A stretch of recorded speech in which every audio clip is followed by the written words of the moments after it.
Hi my friend, it's Pat Sloan here. Today is Secret Lives of Color number 25 and we are in the pink section. I'm not wearing pink for the pink section, but that's the section we're in. And the color today is called Mountbatten Pink, Mountbatten. And that is after the Mountbatten of World War II fame. And it has all to do about a camouflage color. And so I thought this particular pink looked a bit camouflage-like, if camouflage had stars and moons, but it could.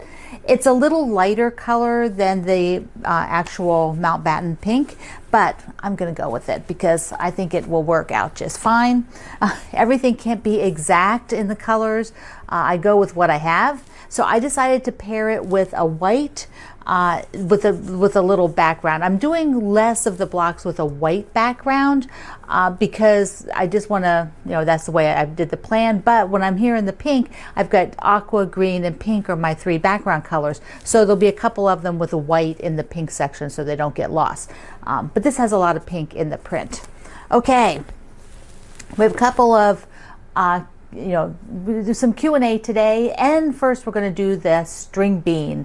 I have got a bunch of your string bean blocks. I think that is the quilt that we did every day. We did a block in March, sort of the annual tradition.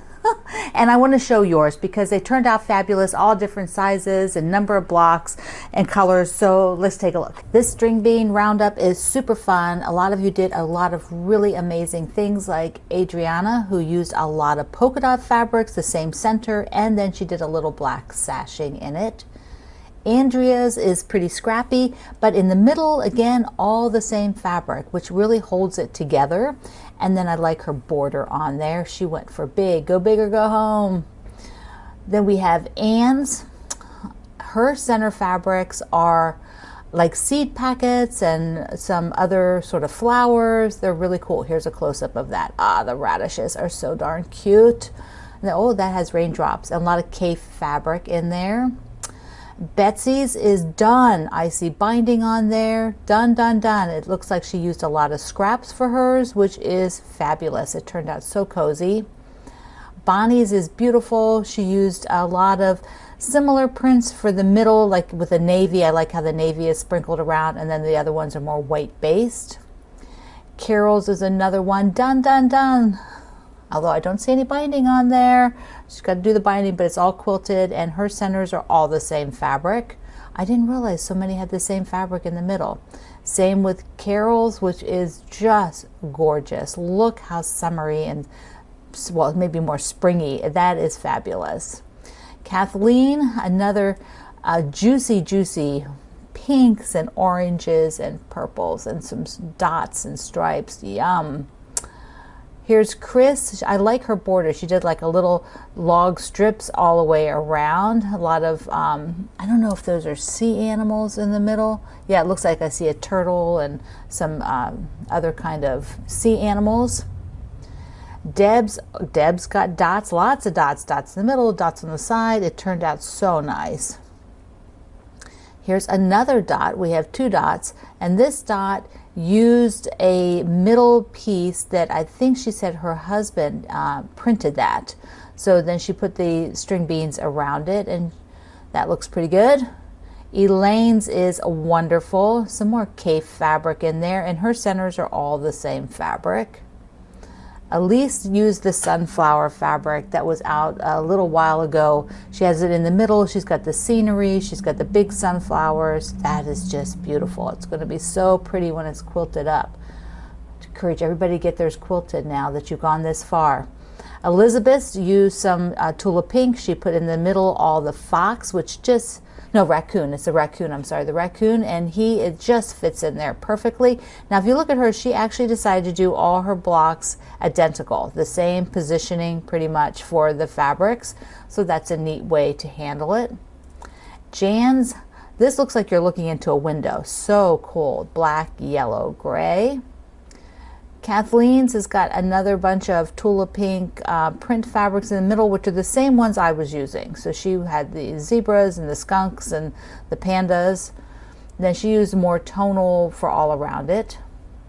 Laura got into her older Amy Butler fabrics. This is more like my original one. I just wanted to show it to you because I used a lot of those same fabrics in my original one that I did years ago. Linda's is so cute. Once again, she has the same fabric in the middle, and those are little sunbonnet Sues. Maybe vintage fabric. It's pretty darn cute. Lori's is awesome. She's got some owl fabric and some, looks like maybe some, you know, forest fabric. So there's like a theme going on there. There's some bears. Yeah, and I see wood ends. Yeah, that's a really woodsy, foresty one. And here's her backing with the plaid. So nice. This is Lynn's. Ah, gorgeous. It looks like the water. All those beautiful blues. And then she framed hers out instead of sort of doing the alternating colors. They still are, but they're all cream, and they might not be the same fabric and all the chocolate, but it really gives a totally different effect. Okay, Marlene just went for it. Look at this. Of course, look at that little banner. Gnome, sweet gnome. How cute on her wall. But she had this panel for the planets, and then you know, used the string beans as the very outer block.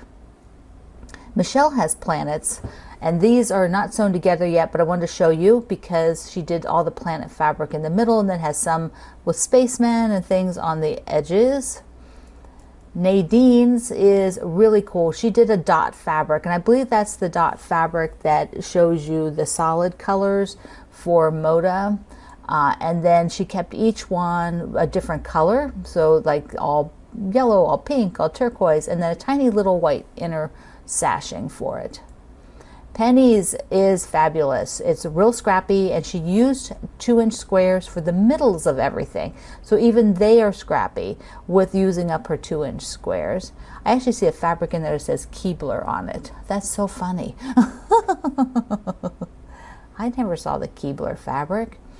Okay, Robin's is really cool. She put another accent, a little accent sew and flip on all the corners, on the outer corners of her string bean blocks, and all this fish fabric. I think she may have said she was making this for a gift for her brother-in-law. Rosalind, look how sweet these are, all the baby dolls. Yes, so sweet. Roxy went all blue, and that is quilted as well with binding. Yes. Sheila looks like a lot of 30s fabric. They are so wonderful. I love the little pops of navy here and there, and then the piano key border. Suzanne went green. She decided that this would be the size of it for a St. Patrick's Day wall hanging. So you can see all the shamrocks, and that is quilted with binding. Tracy has, that is Toy Story. Yeah, so I think she said that this was for her grandson, who loves Toy Story, and so cute. Such a cute way to use the fabrics. This is Trisha's, beautiful. She added a lot of white, so the blocks actually float with that sashing she added with the beautiful aquas and greens. Looks like the water. And we'll wrap it up with Vernon's. No, we have one more after that. No, this is it. This is Vernon's, and it's all fishies, yeah. Look at the little fishies in the middle, and then she pulled the same fabric out to the border that's in the middles, and that's really cool because it gives it like a window effect. Ah, amazing job, quilters, amazing job. I think they are awesome. You did so well. It's so wonderful to collect up all of sort of a common project that we're working on and share it with you like this. So thank you to everybody again for sharing your string beans over in our community, Quilt Along with Pat Sloan. Okay, now I had a Q&A question a little while ago, and I said I would follow up and give you some answer on that. And this was from 00, who asked here at YouTube, you know, did I have any more fabric than what was up there? Yes, my child, I do. I have some other fabric. So I thought I'd do a little tour of where the fabric is. So let's take a look. Start here in my dining room storage. This is fabric, this is fabric. This is primarily my fabric lines. I have a little bit up here. And I'll be telling you about these. That one's the stacks being worked on. I'll tell you about these later this month. Up here are some bins which have a lot of Christmas fabric in them, some older kits, and some other, I don't know what's in that one. I think there's like a map fabric or something like that I was collecting. So from here, we'll go over to this shelf, which has, these two baskets have solids. There's some backings. Up above in the bottoms of these bins are some other fabrics, and then down below here, under here, I have in those two bins below there are more fabrics. One's Halloween fabric, I know that. One's Halloween, I don't remember what's the other one. And then in this bin I have fabric that I used in my last book, and I have to keep it for a while in case I need it for some reason. I still have a few rolls of Morrison Park, and so I just have those stored here. So my fabric is kind of all over the place in the sewing room. I have them by colors. These are two that are sort of white or cream based backgrounds, purples, oranges, peaches, miscellaneous in there, yellow. And then over on the other shelves above my desk are, was it navy, black, grays, and more black up there. Now I do have a couple, there's a roll over there, and then below I have more. These are all by color again, green, another white base. They have so many white base, reds, turquoise, blues, pinks, and then a couple that are by well, I have a bunch of fig tree fabric here that all kinds of needs sorted, and then there's actually some fabric in that one. And then I do a lot of things with pre-cuts, and that is what I keep over here in these bins. So this one is Promise Me, the project, but then in here is a lot of pre-cuts. There are a bunch of panels. Those are all the seasonal panels, fat quarter bundles, fat quarters, other project stuff, you know, jelly rolls. There's layer cakes and more project things and more layer cakes and jelly bars and fat quarter bundles and things like that. And then the last place, well, not the last place, there's one other. These are storage for projects. So they're different projects, either older or like miscellaneous. That's a big thing of patterns. There's stuff for jelly rolls in there. So that is what is in that cabinet. Now I do have the gray stacker over here, which has fabric in this bin, and then I have the all the miscellaneous blocks in that bin. Oh, I forgot, over in the cabinet, yes, there's more fabric. I forgot. Down in here is a bunch of French General fabric, and it's a beautiful blue bundle I was given. So that's what's in here. It's kind of messy. And then on the other side there's actually fabric that all has to go with my Splendid sampler, and that is down here. Whoop. So there are bunches of the quilt stuff, but underneath it is a whole layer of fabric. So all under there, because I need to finish up these, and then I can release that fabric back into the bins. Oh, and a little stack. Yes, they're everywhere.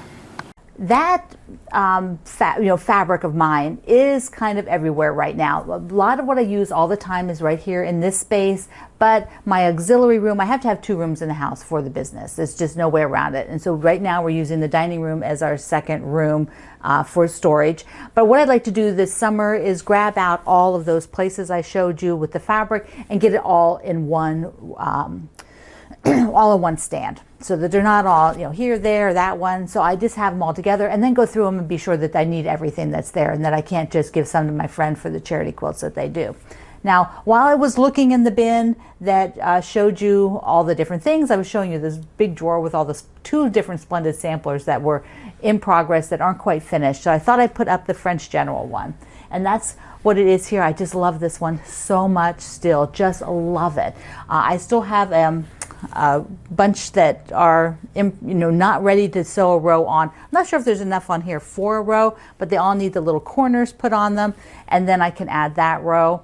This is one I really do want to kick it back off and get the actual whole quilt done, because it's timeless and I love it so much that I want to have it as a finished quilt.